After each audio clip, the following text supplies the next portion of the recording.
खोया खजाना और काना बाबा। गांव के बाहरी किनारे पर एक पुराना मंदिर खड़ा था जहां काना बाबा नाम के एक संत रहा करते थे। उनकी दृष्टि खो चुकी थी, लेकिन उनकी बुद्धि और दयालुता की चर्चा पूरे गांव में होती थी।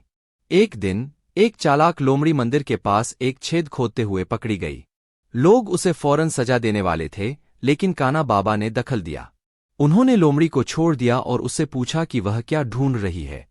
लोमड़ी कांपते हुए बोली, बाबा, मैंने एक सपना देखा था कि इस जगह छिपा खजाना है। मैं बस अपनी जिंदगी को बेहतर बनाने की कोशिश कर रही थी। दयालु बाबा ने हंसते हुए कहा, हो सकता है सपना सच हो, पर उस खजाने को पाने के लिए तुम्हें परीक्षा देनी होगी। उन्होंने लोमड़ी को 3 काम दिए। पहला, गांव के कुएं से सबसे छोटे मटके में पानी लाना। दूसरा, गांव के सबसे अंधेरे कमरे में एक दिया जलाना। और तीसरा, गांव के सबसे बिखरे हुए रास्ते पर चलकर सही मंजिल तक पहुंचना। लोमड़ी ने धैर्य और चतुराई से तीनों काम पूरे किए।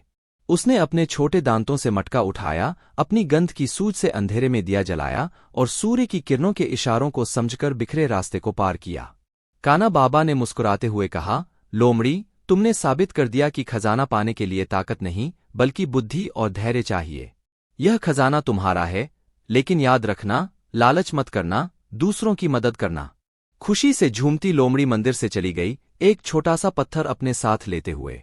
उस पत्थर को बेचकर उसे काफी धन मिला, जिससे उसने न सिर्फ अपनी जिंदगी को बेहतर बनाया, बल्कि जरूरतमंदों की भी मदद की।